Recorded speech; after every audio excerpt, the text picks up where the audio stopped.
is my dad, and he was a farmer. And I began my farming career on this Michigan dairy farm in the 1980s. And while growing up on a farm was a great way to be a kid, I remember some pretty tough times. You see, I wasn't just a farm kid. I was a child of the farm crisis. And this was a time when farmers were being told they needed to get big or get out of the business. And my dad, who milked 43 cows on pasture, he could not figure out how to make enough money to make ends meet. So with falling milk prices, despite really trying to keep our farm and keep our dairy, we had to make the tough choice that if we were going to hold on to the family farm, we had to get out of the dairy business. But just as my dad and several of our farmer friends were hanging up their milking aprons for the last time, the state of Michigan was actively recruiting and then rolling out the red carpet for industrial farms like this. Unlike my dad's farm, where the cows lived outside on pasture and only came in a couple of times for milking during the day, the cows that lived in these operations were crammed into buildings, and the manure from those cows polluted our water and polluted our air. Fast forward 30 years, and there's nothing left of my dad's dairy, and my dad has since passed as well. And many of the farms that I remember as a child have since been sold and the land developed. And despite a growing interest in local food in Michigan, factory farms like this continue to wreak havoc in the state's rural areas. Today, in addition to farming myself, I work with a nonprofit organization, and we work with those citizens who are living in communities that are impacted by factory farms. In my work, I am so fortunate in that I get to travel all across this country and meet so many amazing farmers who are raising animals responsibly on pasture so that they can feed their local communities. But unfortunately, I also get to see the dark side of our food system because we are working with those people who are on the front lines of factory farm expansion. It's been about 15 years since I've been working on food issues. And as I've been traveling the country, one thing is that there's a growing disconnect between people who are living in these rural communities that are impacted by factory farms, like Lynn and Nancy here from Wisconsin, and many of the individuals, the consumers, and the organizations that are involved in the good food movement. As I look over my career over the last 15 years, I can't help but be amazed at how far we've come in what really is a short amount of time. It's because of countless individuals and organizations and advocates and activists that food is on our collective consciousness. It's incredible that we are even here today having this conversation. The topic of food is mainstream, and that was not the case 10 years ago. We know that consumers are demanding a better product. We know that consumers don't like factory farms, and that consumers are striving to build a relationship with the people who are producing their food. We can see this simply by looking at the increase in the number of farmers markets across the US in the last 20 years, an increase of 371% according to the USDA. To me, this is a testament that our movement is taking hold. But all is not rosy in rural America. Despite all this talk around good food and healthy eating and family farms and responsible agriculture, there's a dirty little secret in our rural communities.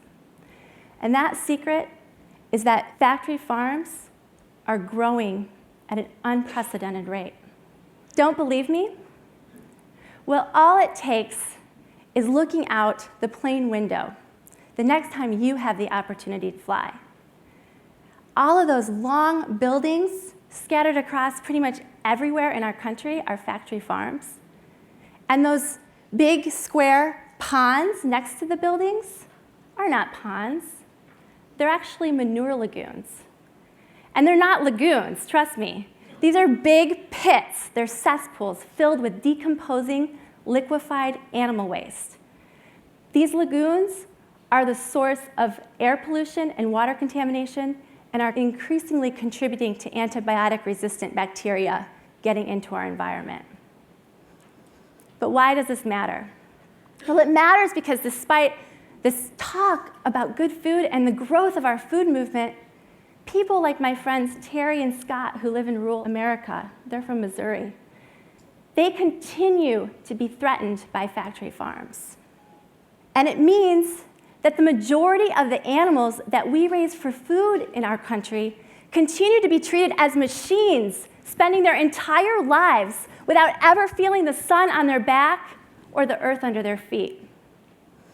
And it matters because our rivers, our lakes, our streams are increasingly polluted with animal waste, making those waters unswimmable, undrinkable, and sometimes even uninhabitable for fish. And it matters because those rural areas that are a home to factory farms are increasingly toxic for the people like Barbara who have to live and work there. Now, there's a number of reasons why we're seeing this unprecedented growth in factory farms in our rural communities, but there's a few that I want to focus on today. First, agribusiness continues to be one of the most powerful lobby groups in our country. Lobbyists for agribusiness corporations are padding the pockets of our politicians from the halls of Congress in Washington, D.C., all the way back to the state capitals in your home state. And this means that those laws that were put in place to protect us from the types of pollution that factory farms produce are being eroded, which allows these companies to shift their costs of production onto taxpayers like you and me. Another reason we're seeing a growth of factory farms is because of US policies and commodity subsidies that are making it easier for foreign companies to set up operations in our rural communities. As incomes abroad are on the rise, so is foreign demand for meat and dairy products. In fact, right now, our elected officials are actively cutting backroom deals so that they can open up our rural communities to these foreign companies through international trade deals. And lastly, agribusiness knows that consumers want a better product. But instead of giving consumers what they want, or even more choices, agribusiness companies are spending millions of dollars to mislead consumers into thinking that their factory farm product is something that it isn't. We are at a crossroads in our food movement. We can continue doing everything just the way we are doing it, even as the industrialization of agriculture expands and the US becomes the world's factory farm. Or we as a movement can come together and enact real transformative change. If we do nothing,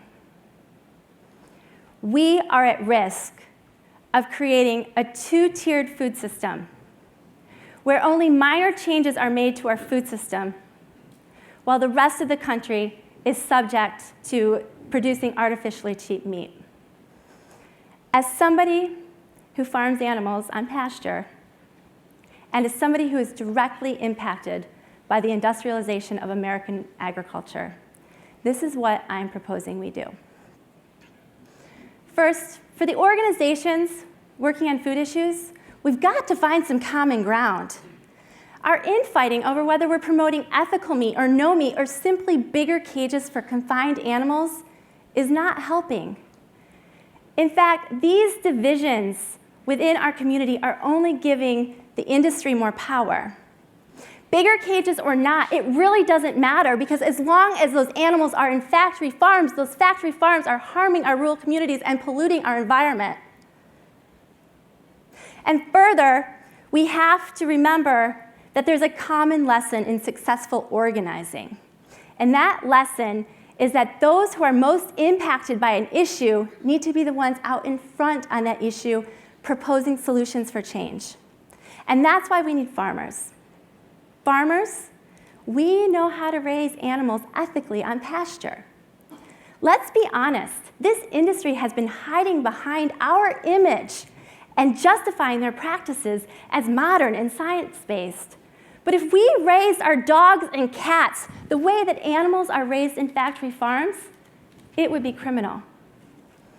Farmers, we have to be the ones standing out front, challenging this industry and calling on it for change, because this industry is harming our animals at the expense of our own livelihoods. And consumers, we continue to be the most powerful constituency out there when we're voting with our dollar. But it's not enough to just buy the types of food that we want for our families if we truly want to shift the system. We have to be willing to go to our grocery stores and our restaurants and ask tough questions and challenge hollow arguments. Because we all eat, we all have a stake in agricultural policy. You've heard that a lot today, but it's true. We have got to hold our policymakers accountable for the policies that they're passing that promotes and encourages factory farm production at the expense of our family farmers and our rural communities.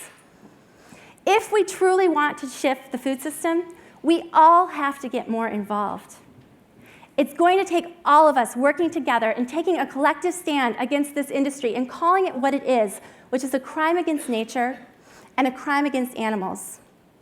And we need to eliminate the industrialization of animal agriculture and replace it with sustainable production systems that are centered on family farmers.